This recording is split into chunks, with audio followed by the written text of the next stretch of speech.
Well,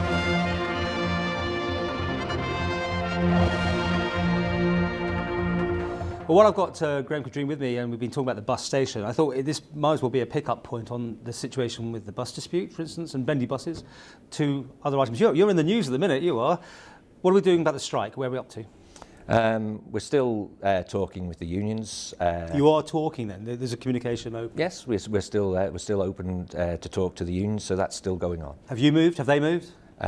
We have said there's no more money. We have to find this money. So you haven't moved? No, we have to find this money. You know, it comes down to, I'm sorry, but there is just absolutely no more money. Okay, so you've got this waiting around now going on, I suppose, because they can give 7 days notice to carry out their next action. Yeah. When we talked to some of the union people on the picket line, they were saying this could go on to TT and beyond as far as they're concerned. I mean, this could be a worry, could it not? I mean, a disruption come bigger events that we have in the Isle of Man? It is a concern, but the area that we have is that we are trying to provide a service. I'm actually trying to protect jobs because the money that we've got to save is there. How we get to that figure is up for negotiation with the union and the members. But you know, at the end of the day, we are trying to keep people in work. You know, if we've taken this cut in our budget, which was before I actually joined the department, the budget was agreed. It's either make these savings or lose jobs.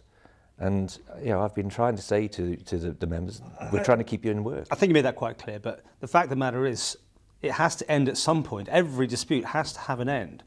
Yeah. But you're not moving, as you said. They appear not to be moving either. But so it goes on. You have mentioned that all the drivers have signed the new contracts now. Is that right? All the drivers have continued to work under the new contracts. You're pitching your words very carefully there. Have they signed the contract? Most of them have signed. There is a small number who haven't signed a new contract, but by turning into work, they have agreed to work to the new contracts. And that new contract takes out the lunch break, does it? Yes, so it takes out the paid lunch break. So effectively, they're now striking over something that's actually been removed from their actual pay packet. Yes. On the basis they want to get it reinstated now. Yes. Right. So okay, you can just see where I'm coming from here, because obviously they've signed contracts. So you've got a workforce turning up, or most of them anyway, on this new contract. Well, we've got all of them turning up on the new contract. Yes. Okay, so when do you expect to hear from them again, or you just don't know yet? Officers are having meetings with the union nearly every week. They'll have a meeting with some of them, and you know, we are hoping to progress this. We're trying the best that we can to come to an agreement to end this dispute. Okay. As I said, you are in the news at the minute. Bendy buses, people are really going on this one. I mean, we're going ahead with the trial, right? We are, yes. On. Tell me when and how many and that sort of thing. We're looking to bring 2 in, and it'll be mid-February, and it's just for a trial. And if they work, then it's something to move forward. If they don't work, then it doesn't happen. And we haven't purchased any. No, but these bendy buses came in before, haven't they? You've had bendy buses on the island. Why have you got to redo this? We had one.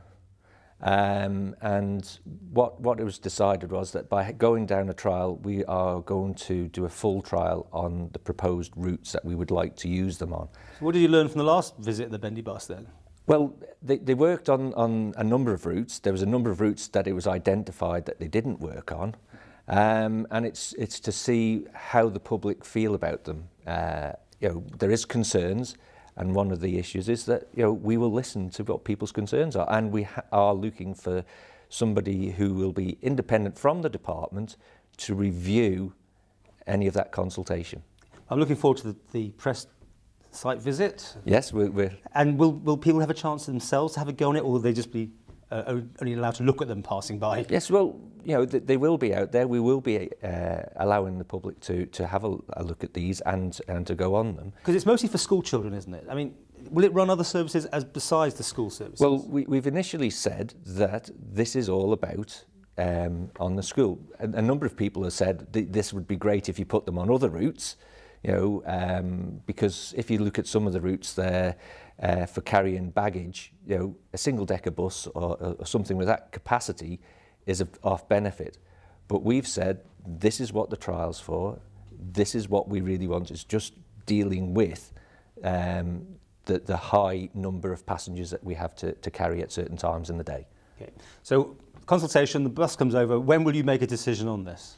Well, we've got to get all the data back from all the people who have given us their views, and then we've actually got to see if it's a success.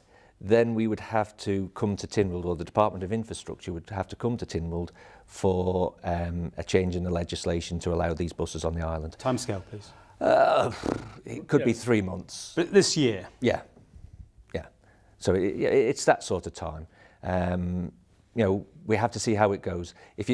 One of the things is, if you don't try, you'll go, well, should we have brought them? Yes or no. If we bring them over and they're a failure, well, then they're a failure.